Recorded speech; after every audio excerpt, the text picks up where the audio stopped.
على أفضلهم خاتم النبيين محمد الأمين وعلى آله وصحبه أجمعين. أما بعد فأعوذ بالله من الشيطان الرجيم. بسم الله الرحمن الرحيم. يسبح لله ما في السماوات وما في الأرض له الملك وله الحمد وهو على كل شيء قدير. هو الذي خلقكم فمنكم كافر ومنكم مؤمن والله بما تعملون بصير. خلق السماوات والأرض بالحق وصوركم فأحسن صوركم وإليه المصير. يعلم ما في السماوات والأرض ويعلم ما تسرون وما تعلنون واللہ علیم بذات الصدور. صدق اللہ العظیم. رب اشرح لی صدری ویسر لی امری واحلل عقدۃ من لسانی یفقہوا قولی. اللہم ربنا الہمنا رشدنا واعذنا من شرور انفسنا. اللہم ارنا الحق حقا وارزقنا اتباعہ وارنا الباطل باطلا وارزقنا اجتنابہ. اللہم ربنا نور قلوبنا بالایمان واشرح صدورنا للاسلام ووفقنا لما تحب وترضى. آمین یا رب العالمین. آج ہم اللہ کے نام سے مطالعہ قرآن حکیم کے جس منتخب نصاب کا سلسلے وار درس ان مجالس میں ہو رہا ہے اس کے 8ویں سبق اور اس کے حصہ دوم کے چوتھے سبق کا آغاز کر رہے ہیں. یہ سبق سورۃ التغابن پر مشتمل ہے جو مصحف میں 28ویں پارے کے آخری حصے میں وارد ہوئی ہے. مدنی سورت ہے، 2 رکوعوں پر مشتمل ہے اور اس کی کل آیات 18 ہیں. اس کے بارے میں بھی حسب معمول چند تمہیدی اور بنیادی باتیں نوٹ فرما لیں. سب سے پہلی بات یہ کہ ہمارے اس منتخب نصاب کا ایمان کے موضوع پر یہ جامع ترین درس ہے، بلکہ یہ کہنا مبالغہ نہیں ہوگا کہ پورے قرآن حکیم میں ایمان کے موضوع پر جامع ترین سورۃ التغابن ہے. اور واقعہ یہ ہے کہ اس میں ایمان سے متعلق بہت سے پہلوؤں کو، بنیادی ایمانیات کی تفصیل، ان کے مابین منطقی ربط، ان کے لیے استدلالی پس منظر، پھر ایمان کی زوردار دعوت، پھر ایمان کے ثمرات و نتائج، نفسیاتی بھی عملی بھی، پھر خاص طور پر ایمان کے عملی تقاضوں کو پورا کرنے کی زوردار ترغیب. یہ تمام پہلو ہیں. کہا جا سکتا ہے کہ دریا کو کوزے میں بند کیا گیا ہے. دریا و حباب اندر والی بات جو ہے اس سورہ مبارکہ کے بارے میں کہی جا سکتی ہے، اور قطعاً وہ مبالغے پر مبنی نہیں ہوگی کہ قرآن مجید میں ایمان کے موضوع پر جامع ترین سورۃ التغابن ہے. منتخب نصاب میں اب تک ایمان کا ذکر جن پہلوؤں سے آ چکا ہے اس کا بھی ایک اجمالی جائزہ لینا ضروری ہے. یاد ہوگا سورۃ العصر جس پر ہمارا درس اول مشتمل ہے، اس میں صرف ایک لفظ آیا تھا الا الذین آمنوا والعصر ان الانسان لفی خسر الا الذین آمنوا وعملوا الصالحات وتواصوا بالحق وتواصوا بالصبر. انسان کا جو عمومی خسران ہے، ابدی خسران ہے، اس سے استثناء کے لیے شرط اولین ایمان ہے. درس ثانی جو آیت البر پر مشتمل ہے، سورۃ البقرہ کی آیت نمبر 177، اس میں یہ ایمان کی بند کلی کھلی 5 پتیاں نمایاں ہو گئیں، ایمانیات 5. وَلَٰكِنَّ الْبِرَّ مَنْ آمَنَ بِاللَّهِ وَالْيَوْمِ الْآخِرِ وَالْمَلَائِكَةِ وَالْكِتَابِ وَالنَّبِيِّينَ. حقیقی نیکی تو اس شخص کی ہے جو ایمان لایا ہو اللہ پر اور یوم آخر پر اور فرشتوں پر اور کتابوں پر اور انبیاء پر. تیسرا اور چوتھا درس اس اعتبار سے ان میں قدر مشترک پائی جاتی ہے کہ ان دونوں میں ایمان کا لفظ کہیں نہیں آیا. ایمان کے مباحث ہیں لیکن ایمان کی اصطلاح وارد نہیں ہوئی. تیسرا درس سورہ لقمان کے دوسرے رکوع پر مشتمل ہے. اللہ کے شکر کا التزام، ان اشکر للہ، اللہ کے ساتھ شرک نہ کرنا، یا بنی لا تشرک باللہ. اسی طریقے سے آخرت کے ذیل میں نیکی اور بدی، اس کا حقیقی ہونا. نیکی حقیقتاً نیکی ہے، بدی حقیقتاً بدی، اور اس کے نتائج نکل کر رہیں گے. یہ ایمانیات کے مباحث جو ہیں سورہ لقمان کے دوسرے رکوع میں، لیکن لفظ ایمان کہیں نہیں آیا. اور خاص طور پر میں نے نوٹ کرایا تھا کہ رسالت کا سرے سے کوئی ذکر نہیں. اسی طرح سورہ حامیم السجدہ کی جو آیات ہیں، آیات 30 تا 36 جن پر کہ ہمارا چوتھا درس مشتمل ہے، اس میں بھی لفظ ایمان کہیں نہیں ہے. لیکن ایمان کا لب لباب اللہ کی ربوبیت پر دل کا جم جانا، یہ ہے اصل ایمان، لب لباب، اس کا خلاصہ. پھر آخرت کا ذکر بھی آیا، نحن اولیاؤکم فی الحیات الدنیا وفی الآخرہ ولکم فیہا ما تشتہی انفسکم ولکم فیہا ما تدعون. میں پھر نوٹ کرا رہا ہوں لفظ ایمان کہیں نہیں. اور یہاں بھی رسالت کا ذکر مضمر تو ہے، دعوت کے ضمن میں خطاب حضور سے ہوا کہ آپ مدافعت کیجئے بہترین طریقے پر، لیکن لفظ رسالت کہیں نہیں. یہ 4 دروس تھے ہمارے حصہ اول کے جامع اسباق. حصہ دوم جو ایمان کے مباحث پر مشتمل ہے، اس کا پہلا درس سورہ فاتحہ، اس میں بھی لفظ ایمان کہیں نہیں ہے. ایمان کا پورا فلسفہ موجود، انسان کے اندر فطری طور پر ایمان کے حقائق میں سے کن کن حقیقتوں تک رسائی کی استعداد موجود ہے. ایک سلیم الفطرت، سلیم العقل انسان کہاں تک خود پہنچ جاتا ہے، اس کی وضاحت ہے. پھر یہ کہ جہاں آ کر گھٹنے ٹیک کر درخواست کرنے پر انسان مجبور ہے، طلب ہدایت، اہدنا الصراط المستقیم. گویا کہ اس کے پردے میں ایمان بالرسالت کی ضرورت کا مضمون تو آ گیا، لیکن یہ کہ جیسا کہ میں نے عرض کیا، ایمان کا لفظ اصطلاحاً پوری سورہ فاتحہ میں موجود نہیں.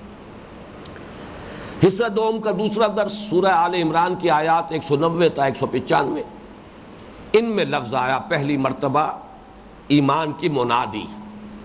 اگرچہ وہاں بھی ہم نے دیکھا کہ اصل مضمون ہے ایمان کا سنتھیسس، ایمان فطری، ایمان عقلی، ایمان سمعی، لیکن یہاں ایمان کی منادی، ربنا اننا سمعنا منادیا ینادی للایمان ان آمنوا بربکم فآمنا.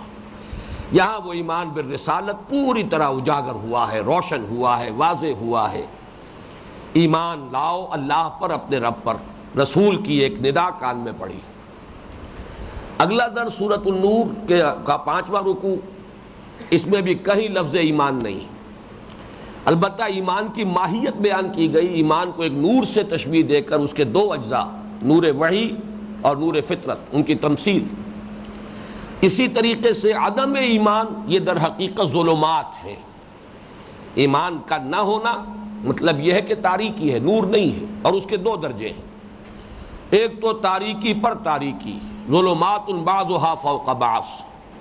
ایک یہ کہ اس میں کچھ نہ کچھ اپنے ضمیر کے اطمینان کے لیے کوئی جھوٹی سچی نیکی کا اہتمام، اس کے اندر اخلاص نہیں، خلوص نہیں، اس لیے کہ وہ تو ایمان کا تقاضا ہے. یہ ہے کہ جو سورۃ النور کے درس میں بات آ چکی. اب یہ جو سورہ مبارکہ ہے، نوٹ کر لیجئے، یہ جیسا کہ میں نے عرض کیا ایمان کے موضوع پر جامع ترین سورت ہے قرآن مجید کی. اس کے 2 رکوع ہیں.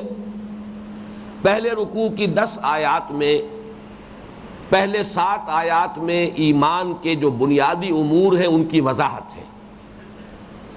وضاحت ایمان، ایمان کسے کہتے ہیں؟ بالخصوص ایمانیات ثلاثہ، ذات و صفات باری تعالی، ایمان بالرسالت، ایمان بالمعاد یا ایمان بالآخرہ، 7 آیات میں. پھر 3 آیات میں زوردار دعوت ہے. دعوت ایمان کی پہلی مرتبہ ہمارے منتخب نصاب میں اس سورہ مبارکہ میں اس درس میں آ رہی ہے. آمنوا باللہ ورسولہ، سورہ آل عمران میں بھی آیا تھا ایک خبری انداز میں کہ ہم نے ایک پکارنے والے کی پکار کو سنا کہ وہ ندا کر رہا ہے ایمان لاؤ اپنے رب پر.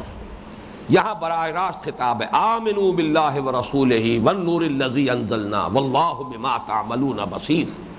ایمان لاؤ اللہ پر اور اس کے رسول پر اور اس نور پر جو ہم نے نازل فرمایا، اور جو کچھ تم کر رہے ہو اللہ اسے دیکھ رہا ہے. تو پہلی 7 آیات میں وضاحت ایمان، پھر 3 آیات میں دعوت ایمان. دوسرا رکوع جو ہے 8 آیات پر مشتمل ہے. ان میں سے پہلی 5 آیات میں ایمان کے ثمرات و مضمرات، ایمان اگر حقیقی ہے اس کے کیا نتائج انسان میں ظاہر ہوں گے، اس درخت پر کون کون سے پھل لگتے ہیں.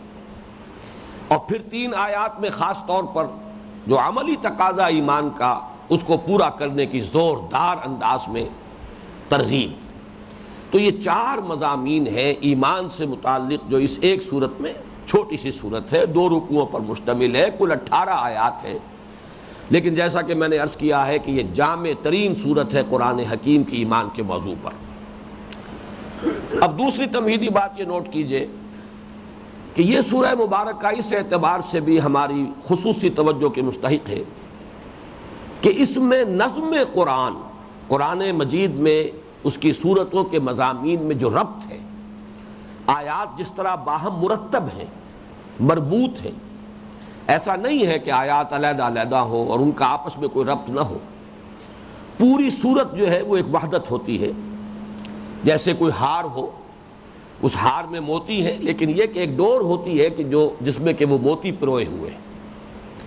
اسی طرح ہر صورت کا ایک مضمون ہے، ایک موضوع ہے، اور ہر موتی کی طرح کہ جو اس ڈور میں پرویا ہوا ہے، ہر صورت کی ہر آیت مربوط ہے اس صورت کے مضمون کے ساتھ. اس کی چونکہ بڑی صورتوں میں صورت کے نظم کو تلاش کرنا، معین کرنا آسان کام نہیں. 40 رکوعوں پر مشتمل ہے سورہ بقرہ. ان کے مجموعی نظم کو تلاش کرنا بہت گہرے غور و فکر اور تدبر کا متقاضی ہے، آسان کام نہیں ہے. یہی وجہ کہ اکثر و بیشتر لوگ تو اس کو چھوڑ بیٹھتے ہیں، جس کو ہم کہتے ہیں کہ بھاری پتھر چوم کر چھوڑ دینا. یہاں تک کہ بہت سے لوگ اس انتہائی غلط رائے تک بھی پہنچ گئے کہ قرآن مجید کی آیات میں باہم کوئی ربط ہے ہی نہیں، تلاش کرنے کی ضرورت ہی نہیں. یہ در حقیقت اعتراف ہے، اور اس کی مثال وہی ہے کہ انگور کھٹے ہیں. اگر وہ لومڑی انگوروں تک نہیں پہنچ پائی تو وہ یہی کہنے پر مجبور ہے کہ انگور کھٹے ہیں. واقعہ یہ ہے کہ بڑا گہرا مربوط کلام ہے قرآن مجید. اس میں ظاہر بات ہے کہ انسانی کلام کے بارے میں بھی یہ تصور کرنا، یہ بات ہمیں معلوم ہے کہ اگر کسی انسان کی گفتگو بے ربط ہو جائے تو ہمیں شک ہوتا ہے کہ اس کا ذہنی توازن ٹھیک نہیں ہے. اس لیے کہ ذہنی توازن کا لازمی تقاضا یہ ہے کہ اس کی گفتگو مربوط ہونی چاہیے، ایک جملے کا دوسرے جملے سے تعلق ہونا چاہیے. اگر قرآن مجید اللہ کا کلام ہے، اور یہ تو در حقیقت کلاموں کا بادشاہ ہے، عربی کا یہ مقولہ ہے، کہاوت ہے، کلام الملوک ملوک الکلام ہے. بادشاہوں کا کلام تو کلاموں کا بادشاہ ہوتا ہے. تو ظاہر بات ہے کہ یہ شہنشاہ ارض و سما کا کلام ہے، یہ کیسے غیر مربوط ہو سکتا ہے. یہ یقیناً بات ہے کہ طویل صورتوں میں نظم کی تلاش آسان نہیں ہے. محنت کرے انسان، اگر کہیں رسائی نہیں ہوئی تو اپنی عقل اور اپنے فہم کی کوتاہی اور نارسائی کو تسلیم کر لے، کوئی حرج نہیں، اور اس پر غور کو جاری رکھے. لیکن مجھے آج صرف اس وقت اس لیے اشارہ کرنا اس مضمون کی طرف کہ اس سورہ مبارکہ پر اگر آپ غور کریں گے تو ربط کلام کی بہت نمایاں مثال اس صورت میں. میں نے ابھی جو اجمالاً تجزیہ کیا تھا، ذرا چاہتا ہوں کہ تفصیلاً آپ کے سامنے بیان کروں. میں نے عرض کیا کہ 2 رکوع ہیں اس کے. پہلے رکوع کی 7 پہلی آیات میں ایمانیات ثلاثہ کا بیان ہے، اور دیکھیے اس میں ترتیب کیا ہے. پہلی 4 آیات میں ذات و صفات باری تعالیٰ کی بحث ہے. ظاہر بات ہے کہ دین کا لب لباب تو یہی ہے، ایمان کی جڑ بنیاد تو یہی ہے. اجمالاً ایمان نام ہی ایمان باللہ کا ہے. یہی وجہ ہے کہ ایمان مجمل میں سوائے اللہ پر ایمان کے کسی اور ایمانی جو امور ہیں ان میں سے کسی کا ذکر نہیں. آمنت باللہ کما ہوا باسمائہ و صفاتہ وقبلت جمیع احکامہ اقرار باللسان و تصدیق بالقلب. تو لائنز شیئر جو ہے وہ ذات و صفات باری تعالیٰ کے لیے 4 آیات. دو آیات میں پھر ایمان بالرسالت نہایت اہم موضوع اس کا ہے، اور اس کو سمو لیا ہے پوری بحث کو دو آیتوں میں۔ پھر تیسری جو آخری آیت ہے، 7ویں آیت، ایک آیت اگرچہ انداز بڑا پرجلال ہے، پرہیبت ہے، خطابی انداز ہے، لیکن یہ کہ ایک آیت کے اندر ایمان بالمعاد، ایمان بالآخرہ کا معاملہ، 7 آیتوں میں ایمانیات ثلاثہ۔ پھر یہ کہ نہایت مربوط اس میں استدلالی جو لنک ہے، استدلالی جو تعلق ہے وہ بھی موجود، اس کے اندر جو استدلال ہے جو ہم پڑھ چکے ہیں سورہ آل عمران میں جو آیا ہے اس کا خلاصہ بھی آپ کو مل جائے گا اور وضاحت بھی مل جائے گی۔ اس کے بعد کلمہ فا آتا ہے، یہ فا جو ہے یہاں پر قیامت ڈھانے والا کلمہ ہے، فآمنوا باللہ، یعنی ان 7 آیات میں جو کچھ بیان ہوا ہے ایک نیریشن کے انداز میں، نیریٹو فارم میں، یہ تو حقائق ہے، کوئی مانے تب بھی یہ حقیقت ہے، نہ مانے تب بھی حقیقت ہے۔ سورج چمک رہا ہو، کوئی شخص ڈھٹائی سے انکار کر دے کہ سورج نہیں ہے تو کیا اس کا کوئی بگاڑ لے گا؟ لیکن یہ ہے کہ جو شخص بھی مانے گا کہ سورج ہے وہ یقیناً اس کا موقف جو ہے واقع پر، حقیقت پر قائم ہوگا۔ اس اعتبار سے یہ تو حقائق ہیں۔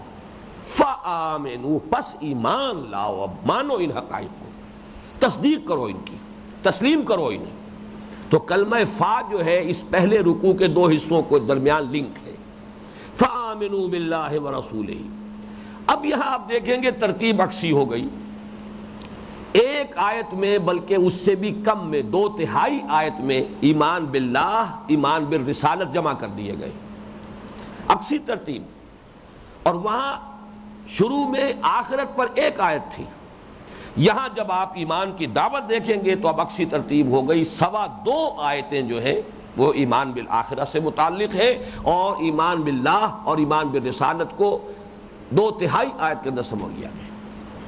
یہ ایمان کی بحث ایک اعتبار سے مکمل ہو جائے گی پہلے رکوع میں، یہ ہے حقائق مانو، تسلیم کرو۔ دوسرے رکوع کی پہلی 5 آیات میں مضمرات، مقدرات، مضمر بھی کہتے ہیں، اضمار کہتے ہیں کسی شے کو کسی چیز میں چھپا دینا، یہ حقیقت مضمر ہے۔ مضمرات، اس ایمان کے مضمرات کیا ہیں؟ مقدرات کہتے ہیں کسی شے کا کوئی نتیجہ نکلنا ہو، اس کے مقدرات کیا ہیں؟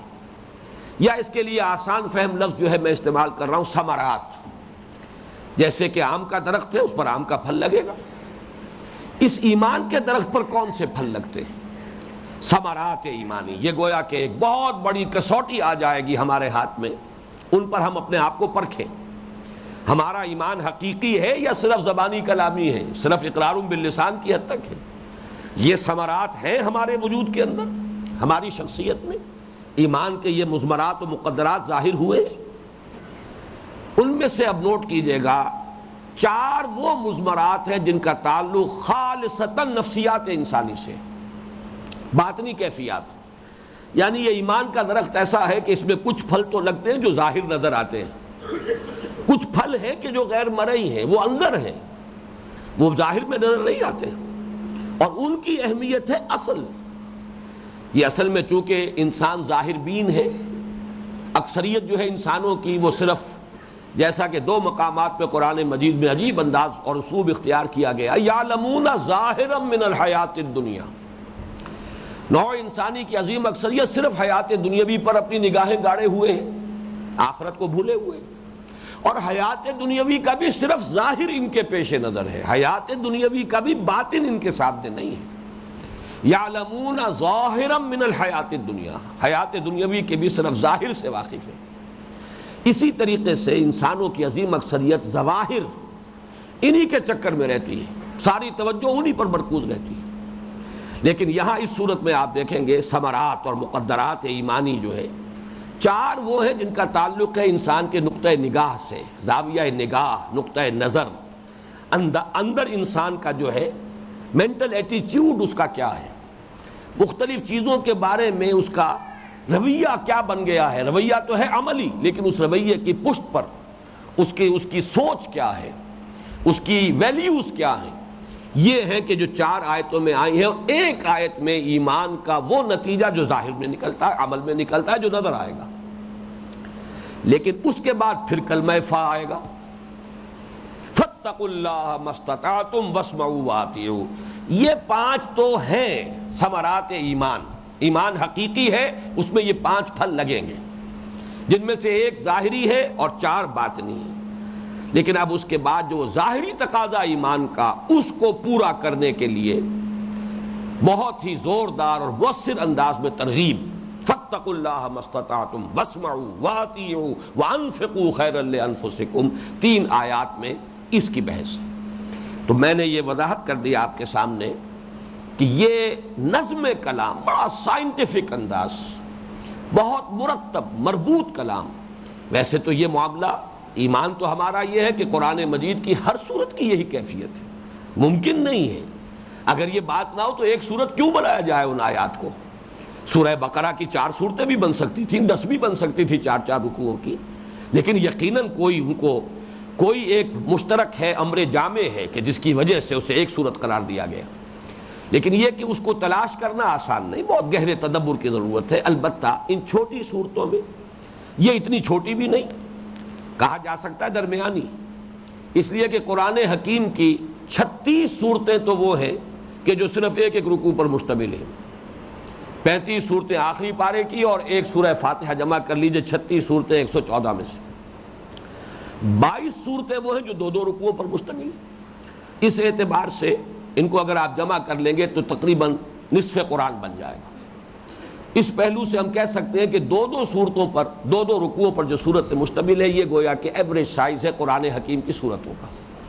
ان میں ظاہر بات ہے کہ نظم کو تلاش کرنا نسبتاً آسان ہے، اس کی چونکہ ایک نہایت نمایاں مثال ہے اس سورہ مبارکہ میں، لہذا میں نے اس کو زیادہ وضاحت کے ساتھ آپ کے سامنے بیان کیا ہے۔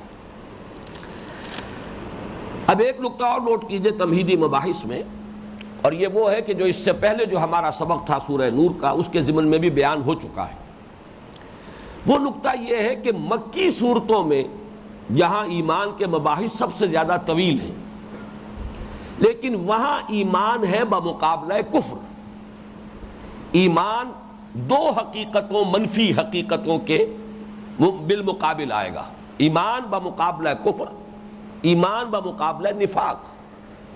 ایک شخص قانونی اعتبار سے مسلمان ہے لیکن ایمان سے محروم ہے، وَمِنَ النَّاسِ مَن يَقُولُ آمَنَّا بِاللَّهِ وَبِالْيَوْمِ الْآخِرِ وَمَا هُم بِمُؤْمِنِينَ۔ لوگوں میں سے بہت سے ایسے ہیں جو کہتے ہیں ہم ایمان لائے اللہ پر اور یوم آخر پر، جبکہ حقیقتاً مومن نہیں۔ اذا جاءك المنافقون قالوا نشهد انك لرسول الله والله يعلم انك لرسوله والله يشهد ان المنافقين لكاذبون۔ اے نبی، جب آپ کے پاس یہ منافق آتے ہیں، وہ کہتے ہیں ہم گواہ ہیں اس پر کہ آپ اللہ کے رسول ہیں، اور اللہ خوب جانتا ہے کہ آپ اس کے رسول ہیں، لیکن اللہ گواہی دیتا ہے کہ یہ منافق جھوٹے۔ تو نفاق کے مقابلے میں ایمان اور کفر اعلانیہ ایک شخص انکار کر رہا ہے، کھلم کھلا کافر ہے، اس کے مقابلے میں ایمان۔ تو ایمان کی ضد جو ہے، جیسے کہ آپ کہتے ہیں اینٹونمز، تعرف الاشیاء بازدادها، اشیاء کی اصل حقیقت ان کے ازداد کے حوالے سے واضح ہوتی ہے۔ تو ایمان کی ازداد 2 ہیں، ضدین ہیں اس کے، ایک ضد ہے اس کی کفر اور ایک ضد ہے نفاق۔ مکی صورتوں میں وہاں جب ایمان کی بحث آتی ہے وہ کفر کے مقابلے میں اس کو نمایاں کیا جاتا ہے، مدنی صورتوں میں جب ایمان کی بحث آتی ہے نفاق کے مقابلے میں نمایاں کیا جاتا ہے۔ چنانچہ سورہ نور میں بھی میں نے عرض کیا تھا، سورہ احزاب، ان دونوں کا حوالہ پچھلے درس میں آیا کہ وہاں در حقیقت وہ جو آیات نور آئی ہیں وہ ایمان کی تمثیل، ایمان کی ماہیت کی وضاحت کے لیے، وہاں نفاق کے پس منظر میں ایمان کو واضح کرنا ہے۔ یہی معاملہ یہاں ہے۔ سورہ تغابن سے متصلاً قبل ہے سورۃ المنافقون، نفاق کا تذکرہ پہلے کیا ہے، 2 رکوعوں پر مشتمل سورت، اور جب ہم اس کا مطالعہ کریں گے، اس لیے کہ وہ بھی ہمارے منتخب نصاب میں شامل ہے، تو محسوس ہوگا کہ جامع ترین صورت ہے نفاق کے موضوع پر۔ اس مرض کی حقیقت کیا ہے، اس کے اسباب کیا ہیں، پری ڈسپوزنگ کازز کیا ہیں، ایکسائٹنگ کازز کیا ہیں۔ ہر مرض کے بارے میں یہ 2 قسم کے اسباب ہیں جو طب میں پڑھائے جاتے ہیں، میڈیسن میں۔ ایک وہ اسباب ہے جن سے کسی مرض کے لیے گویا کہ میدان ہموار ہوتا ہے، فضا تیار ہوتی ہے، جسم اس کے لیے تیار ہو جاتا ہے۔ ایک ہے فوری، اس کا سبب کیا ہے۔ دونوں قسم کے اسباب، اس مرض کی علامات کیا ہیں، اس کا پروگنوسس کیا ہے، اس کی تباہ کن ہونے کا درجہ کیا ہے اس کا، اور پھر یہ کہ اس سے بچنے کا راستہ کون سا ہے، اس کا پریونشن کیا ہے، اس کا کیور کیا ہے، دونوں علاج اور دونوں اسباب، اور پھر اس کی علامات، اور پھر یہ کہ اس کی ہلاکت خیزی. ان تمام مضامین پر سورۃ المنافقون 11 آیات، لیکن ان سب کی پر مشتمل. اسی میں ایک نقطہ یہ بھی نوٹ کر لیجئے کہ نفی مقدم ہوتی ہے اس بات پر، جیسے کہ کلمہ طیبہ میں ہے لا الہ الا اللہ، نفی پہلے ہے اور اس کے بعد اس بات ہے. اسی طریقے سے یہاں دیکھیں گے آپ کہ سورۃ المنافقون پہلے ہے، وہ جو نفی ہے ایمان کی اس کا ذکر پہلے ہے، اس کی تشریح پہلے ہے، اور پھر اسی ہمارے اس درس کا جو یہ منتخب نصاب کا جو سلسلہ ہے، اس کے حصہ دوم میں جو مباحث ایمانی ہیں، ان میں اس کے بعد کا درس ہے سورۃ القیامہ پر مشتمل. میں یہ چاہتا ہوں کہ چونکہ یہاں کچھ اسلوب کی بات ہوئی ہے، لہذا ان دونوں اسباق کے مابین بھی ایک تقابلی مطالعے کے ضمن میں بنیادی باتیں میں عرض کر دوں. سورہ تغابن مدنی سورت ہے، ایمان اس کا موضوع ہے. سورہ قیامہ مکی سورت ہے، اس کا موضوع ایمان میں سے ایک خاص جز ایمان بالآخرہ. دونوں اس اعتبار سے برابر ہیں کہ اس کے بھی 2 رکوع ہیں، اس کے بھی 2 رکوع ہیں، لیکن فرق کیا ہے؟ اس کے 2 رکوع 18 آیات پر مشتمل، اس کے 2 رکوع 40 آیات پر مشتمل، جبکہ حجم میں یہ جو 2 رکوع ہیں یہ زیادہ ہیں. وہ میں نے گنا تھا آج مصحف میں، اس کی کوئی 18 سطریں بنتی ہیں یا 19، اور اس کی 23 سطریں بنتی ہیں. تو معلوم یہ ہوا کہ حجم اس کا زیادہ ہے، لیکن تعداد آیات 18، اس کا حجم کم ہے، اگرچہ رکوع 2 ہی ہے لیکن تعداد آیات 40. اس سے جو حقیقت میں بیان کرنا چاہتا ہوں وہ یہ ہے کہ مکی صورتیں، بالخصوص جو ابتدائی مکی صورتیں ہیں، ان میں آیتیں چھوٹی چھوٹی، مضمون کا بہاؤ بہت تیز، گہرائی بہت ہے، لیکن آیات کا حجم چھوٹا. اور ان میں جو قوافی ہیں، جن کو کہ قرآن مجید میں کہا جاتا ہے فواصل، قوافی، قافیے کا لفظ تو اصل میں شاعری کی اصطلاح ہے، لیکن فواصل کو آپ سمجھ نہیں پائیں گے، لیکن یہ کہ قرآن مجید میں ہم فواصل کہتے ہیں. آیات جہاں ختم ہوتی ہیں ان میں جو ایک صوتی آہنگ ہوتا ہے، ایک ردم ہوتا ہے، تو بہت نمایاں ردم نظر آئے گا ان کے فواصل کے مابین، ایک صوتی آہنگ جو ہے. لیکن یہ کہ مدنی صورتوں میں آیتیں بڑی ہے، مضمون کا پھیلاؤ ہے، اگرچہ اس میں بھی فلو ہے، ردم ہے، لیکن اتنا تیز نہیں، اتنا نمایاں نہیں. یہ اسلوب کا جو فرق ہے مکی اور مدنی صورتوں میں، اور یہ خاص طور پر آخری دور کی مکی صورتیں جو ہیں اور مدنی صورتیں یہ تقریباً ایک طرح کی ہیں. ابتدائی مکیات میں نے عرض کیا ہے کہ ان کے اور پھر مدنی صورتوں کے مابین یہ بنیادی ایک فرق ہے. ایک بات اور بھی نوٹ کر لیں گے اس ہمارے درس کے دوران انشاءاللہ جب ہم سلسلہ وار مطالعہ شروع کریں گے. اس سورہ تغابن میں ایمان بالآخرہ کے ضمن میں جو مباحث آئے ہیں وہی کھول کر بڑی وضاحت کے ساتھ سورہ قیامہ میں آپ کے سامنے آ جائیں گے. ہم نے اسی لیے شامل کیا اس منتخب نصاب میں سورہ قیامہ کو بھی کہ عملی اعتبار سے سب سے زیادہ مؤثر ایمان جو ہے وہ ایمان بالآخرہ ہے. انسان کے اعصاب پر جتنا تسلط ہوگا آخرت کے یقین کا، اتنا ہی اس کا عمل درست ہوگا، تیر کی طرح سیدھا رہے گا انسان. اس لیے ایک مکمل صورت، پوری سورہ قیامت جو ہے ایمان بالآخرہ، ایمان بالبعث کے اوپر ہے. درس کے دوران میں نوٹ کراؤں گا کہ جو مضامین وہاں آئیں گے وہ گویا کہ ہم یہ کہہ سکتے ہیں کہ اصولی اعتبار سے بنیادی طور پر سورہ تغابن میں موجود ہے. اب آخری اور چوتھا نقطہ جو ہے تمہیدی، مصحف میں یہ سورت کس مقام پر، اس کو پہچان لیجئے. چونکہ پچھلا جو ہمارا سبق تھا میں نے اس کے ضمن میں بھی عرض کیا تھا کہ جو مکی اور مدنی صورتیں ہیں ان کا تیسرا گروپ جو ہے اس کی آخری صورت مدنی صورت سورہ نور، چوتھے گروپ کی آخری مدنی صورت سورہ احزاب. یہاں یہ نوٹ کر لیجئے کہ یہ چھٹا گروپ جو ہے مکی مدنی صورتوں کا، اس میں جو مدنی صورتیں ہیں وہ 10 صورتیں ہیں، اور یہ تعداد سور کے اعتبار سے پورے قرآن مجید میں مدنی صورتوں کا سب سے بڑا گلدستہ ہے. اگرچہ حجم کے اعتبار سے تو پہلا گروپ جو ہے مدنی صورتوں کا وہ طویل ترین ہے، سورہ بقرہ، سورہ آل عمران، سورہ نساء، سورہ مائدہ. یہ آپ سمجھیے کہ 6 پارے، 6.25 پاروں پر مشتمل.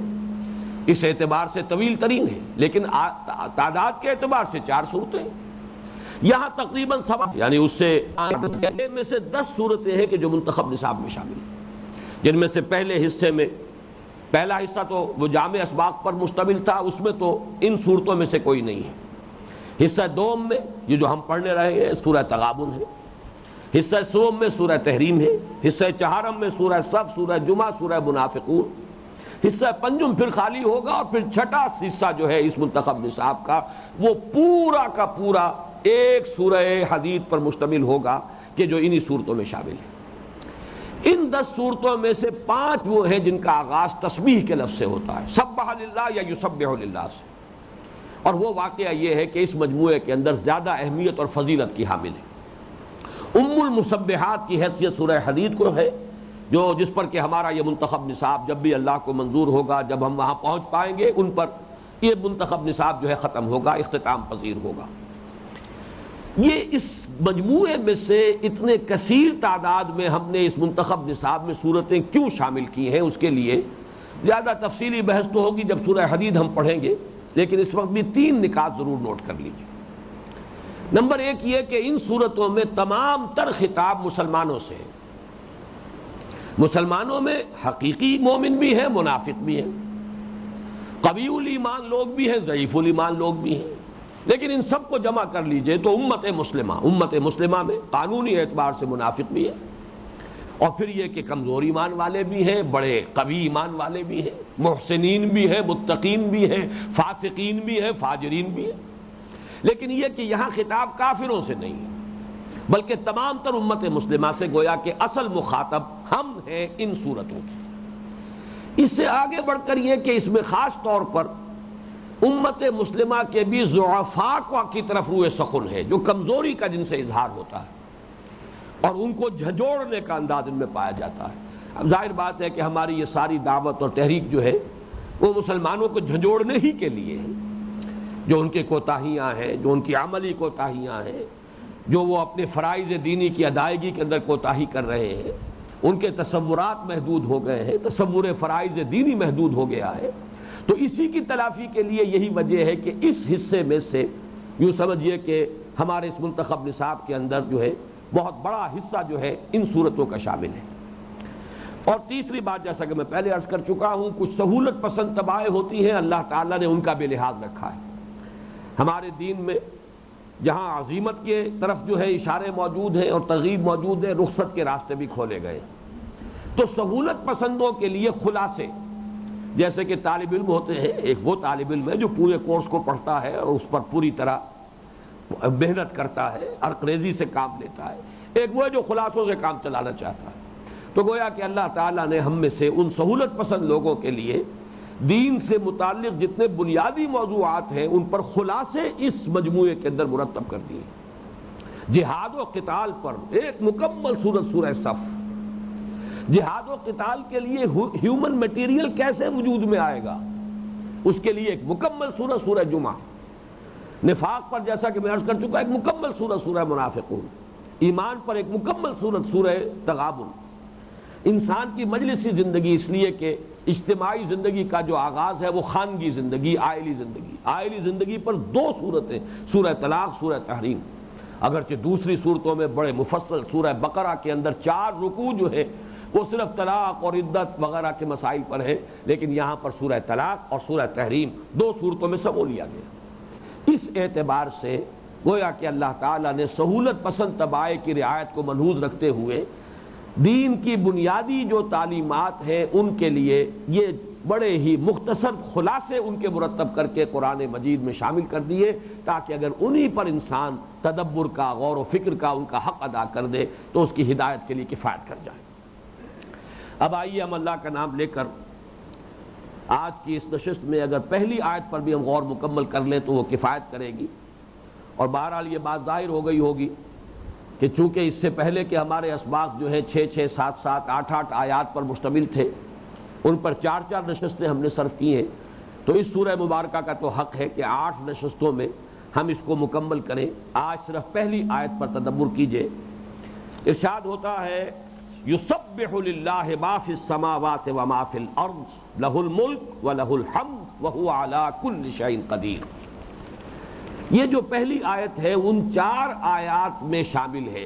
ظاہر بات ہے ابتدائی آیات جن کے بارے میں نے ابتدا میں عرض کیا تھا کہ یہ ذات و صفات باری تعالیٰ پر مشتمل ہے، لیکن یہ ذات و صفات باری تعالیٰ کا ذکر اس طور سے ہے کہ اس کے ساتھ ہی پیوست ہے آخرت اور معاد کا تصور۔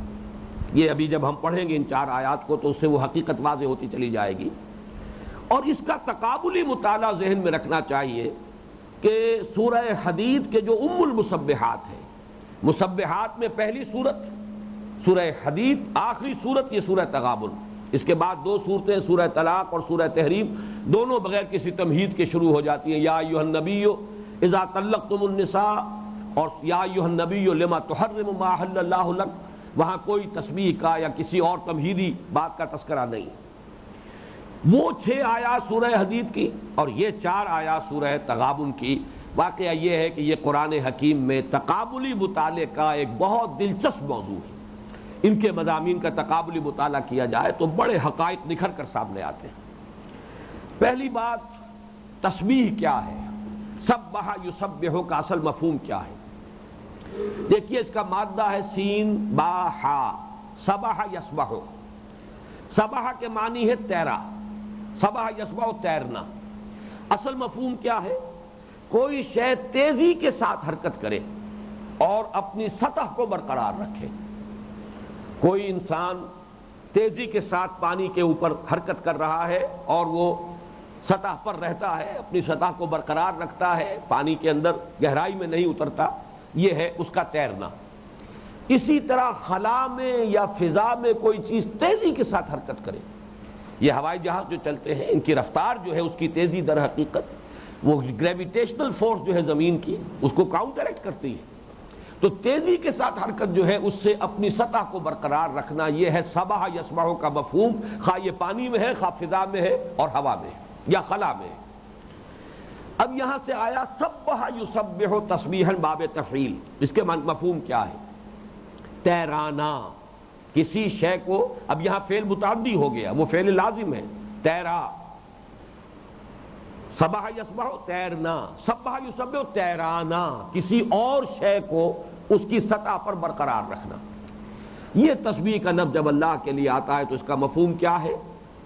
اللہ کو اس کے مقام رفیع پر برقرار رکھنا، اس کے بارے میں کوئی ایسا خیال نہ کرنا، اس کی ذات سے کوئی ایسا تصور جو ہے وہ متعلق نہ کر دینا جو اس کی شایان شان نہ ہو، جو گویا کہ اسے اس کے شان رفیع اور اس کے مقام بلند سے گرا دے، نیچے لے آئے۔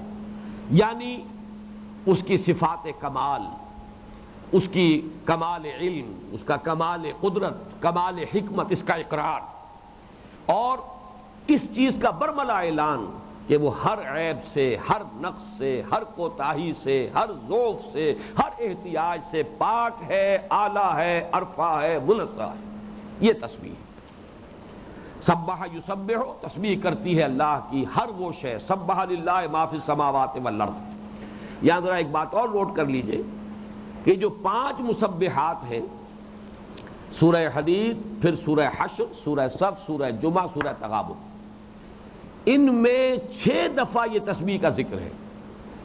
ایک سورت ایسی ہے جس کے شروع میں بھی تسبیح کا ذکر ہے، آخر پر بھی، اختتام پر بھی تسبیح ہے۔ باقی 4 سورتوں میں صرف آغاز میں، اور تقسیم ہے بڑی مکمل۔ 3 مرتبہ فعل ماضی آیا ہے، 3 مرتبہ فعل مضارع آیا ہے۔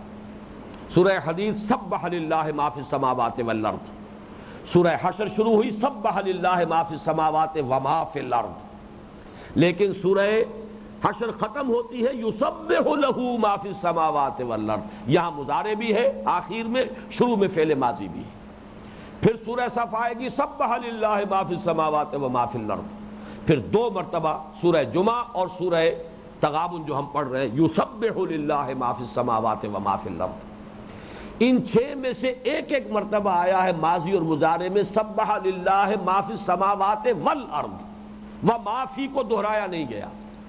ایک ہی مرتبہ فعل مضارع میں یسبح لہ ما فی السماوات والارض، اور 2 مرتبہ آیا ہے سبح للہ ما فی السماوات وما فی الارض، اور یسبح للہ ما فی السماوات و ما فی الارض۔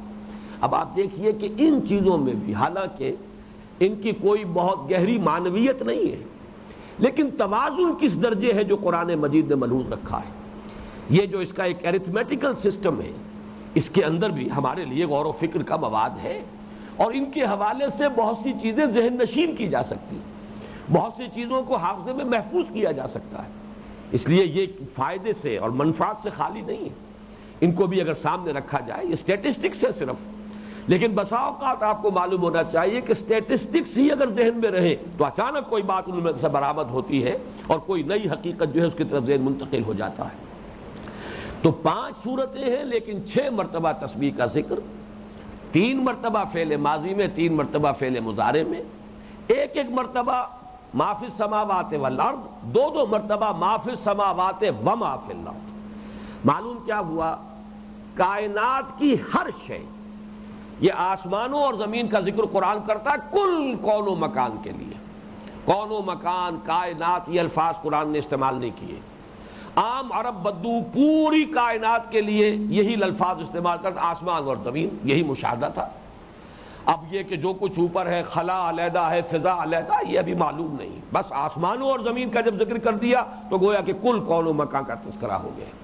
تو ما فی السماوات و ما فی الارض، اب اس میں ہر شے، تمام موجودات، تمام ممکنات، تمام مخلوقات، ہر شے آ گئی ہے، آسمانوں کی، زمین کی، خلا کی، فضا کی، زمین کے پیٹ کے اندر، سمندر کے اندر، جہاں کہیں بھی کوئی شے ہے، جملہ مخلوقات۔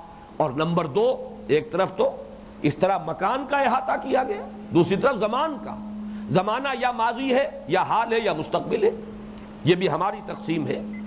اس اعتبار سے چونکہ آپ کو معلوم ہے کہ عربی زبان میں فعل مضارع میں حال اور مستقبل دونوں شامل ہیں، 3 مرتبہ فعل ماضی لے آئے اور 3 مرتبہ فعل مضارع لے آئے، معلوم ہوا ہر شے ہر آن اللہ کی تسبیح کرتی رہی ہے، کر رہی ہے، کرتی رہے گی۔ یہ گویا کہ ان تمام کو جمع کیجئے تو یہ اس کی تعبیر ہوئی۔ اب اس میں اصل مراد کیا ہے؟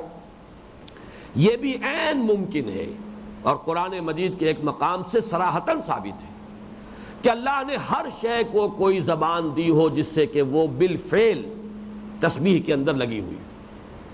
یہ ثابت ہے سورہ بنی اسرائیل کی آیت سے، وَإِن مِّن شَيْءٍ إِلَّا يُسَبِّحُ بِحَمْدِهِ وَلَٰكِن لَّا تَفْقَهُونَ تَسْبِيحَهُمْ۔